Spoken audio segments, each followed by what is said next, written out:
இரண்டாம் நாளில் அருள்மிகு ஆனந்தவல்லி சமேத சோமநாத பெருமான் பூத அன்ன வாகனங்களிலே ஆரோகணித்து வீதி உலா வர இருக்கின்றார்கள். எம்பெருமான் சோமநாத பெருமான் பூத வாகனத்திலும் தாயாராகிய ஆனந்தவல்லி அன்ன வாகனத்திலும் எழுந்தருளி பக்தர்களுக்கு அருள் பாலிப்பார்கள். வேத நாயகன், வேதியர் நாயகன், பூத நாயகன், புண்ணியமூர்த்தி என்று அடியார் பெருமக்கள் இறைவனை துதி செய்து வழிபடுகின்றார்கள். அந்த வகையிலே பூத நாயகனாக விளங்கக்கூடிய பஞ்சபூதங்களுக்கு அதிபதியாக இருக்கக்கூடிய எம்பெருமான் சோமநாத பெருமான் பூத வாகனத்திலும் எல்லோருக்கும்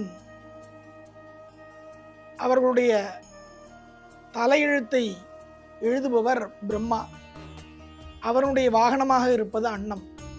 அந்த அன்னபக்ஷியிலே அம்பிகையானவள் எழுந்தருளி அந்த பிரம்மாவாலேயே எழுதப்பட்ட தலையெழுத்தை தன்னால் மாற்ற இயலும் என்ற வாயிலாக அன்ன வாகனத்திலே எழுந்தருளி பாலையும் நீரையும் கலந்து கொடுத்தால் பாலை உண்டு நீரை தனித்து காட்டுவதை அன்னபக்ஷியினுடைய இயல்பாக இருப்பதைப் போல தரிசிப்பவர்களினுடைய தீய எண்ணங்களை எடுத்துக்கொண்டு அவர்களுக்கு நல்ல எண்ணங்கள் அவர்கள் மனதிலே தோன்ற வேண்டும் என்று அம்பிகையானவள் அருள்பாலிக்கின்றாள்.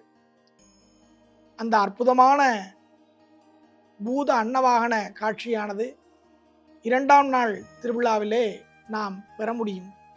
அதை பெற்று நம்முடைய விதியை மாற்றக்கூடிய தேவியாக விளங்கக்கூடிய ஆனந்தவல்லியையும் பூத நாயகனாக விளங்கக்கூடிய சோமநாத பெருமானை வணங்கி ஆனந்தமாக வாழ்வோமாக.